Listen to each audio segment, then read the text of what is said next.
pony has unique talents and gifts, and when we share them with each other, that's how we— Quiet!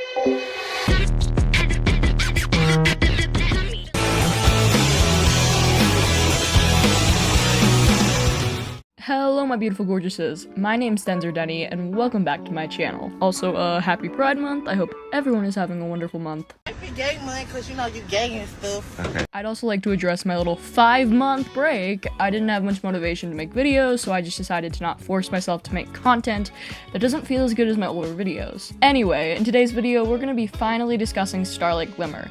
If you want to watch videos about Mod, Sunburst, or Trixie, I have a playlist on my channel called Starlight's Friends Tetralogy, where all of those videos are, and this one will be too. As the title of that playlist states, this is the finale of that series. However, in the future, I'll probably make updated videos about each character as my filming style gets better. So without further ado, let's get into the video.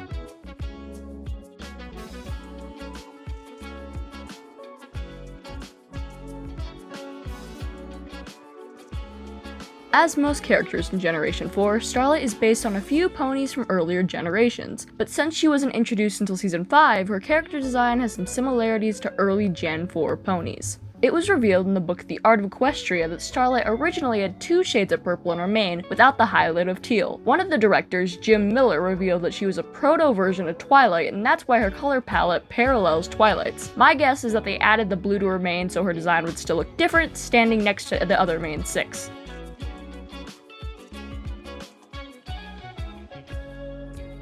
Starlight's first true appearance in the series is during the Season 5 premiere, The Cutie Map, Part 1 and Part 2. Twilight and her friends return to her castle after the events in the Season 4 finale. In that castle, they find this table that they discover is really a map of Equestria. The group's cutie marks then appear in this kind of hologram that twirls over this mysterious town in the middle of nowhere. They decide this might be a sign to head to this village to make sure everything's doing okay. When they arrive, they're greeted by the town's ponies, who all have these freaky smiles plastered on their faces. They quickly realize every last pony is an equal sign as their cutie mark. Ironically, the only pony ticked off at this is Pinky, who can immediately tell their smiles are fake. The group introduces themselves to these mysterious ponies and find out about their town's leader, Starlight Glimmer.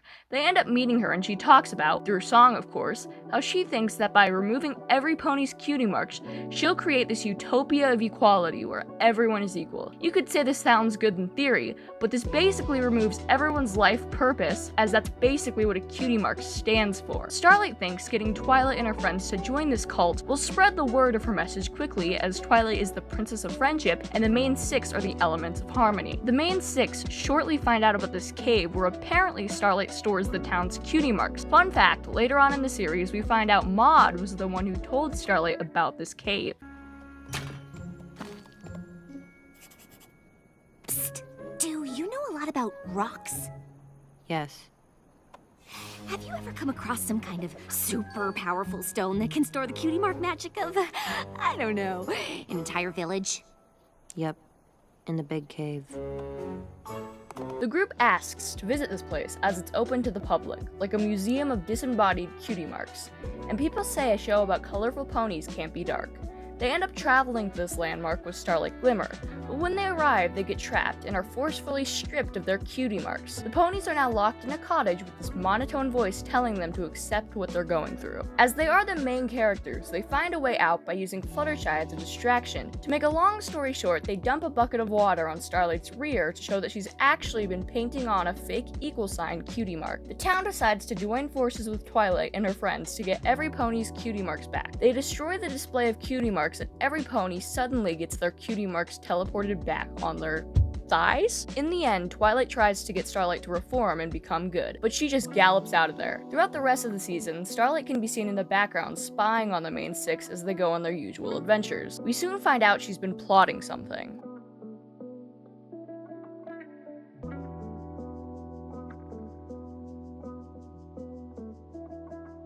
In the Season 5 finale, The Cutie Remark, Starlight's master plan strikes. Twilight finds Starlight sitting at the cutie map table. Starlight then performs a spell which teleports her and Twilight back in time to the day Rainbow Dash performed a sonic rain boom for the first time. To make a very long story short, Starlight tries to ruin the moment in history where the main 6 get their cutie marks at the same time, even though they weren't all friends yet. So Twilight and Starlight go on a wild goose chase, and when they finally catch up to each other, Starlight reveals her depressing villain backstory. Starlight explains how Sunburst left her to go to magic school after gaining his cutie mark by using his magic to save Starlight from a pile of books falling on her. If you want more information about Sunburst, I have a whole video about it if you'd like to check it out. The two reason with each other, and Starlight agrees to undo the spell, returning the time back to normal. Starlight also agrees to take whatever punishment Twilight has for her, but Twilight instead offers her to become her personal pupil, learning the importance of friendship. Obviously, Starlight takes the opportunity and her whole life changes.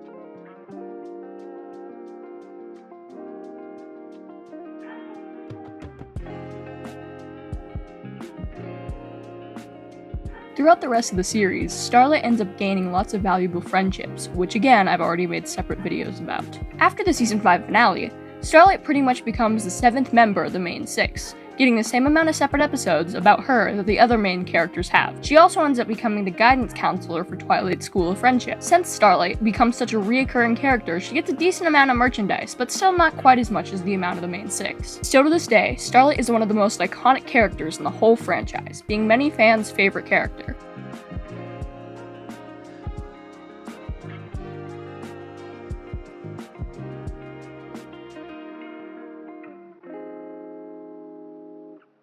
Thank you guys so much for watching. If you're still here, I'd highly appreciate if you could like and subscribe. It helps the channel a ton. And I guess that's it. So, bye. 'Cause your friend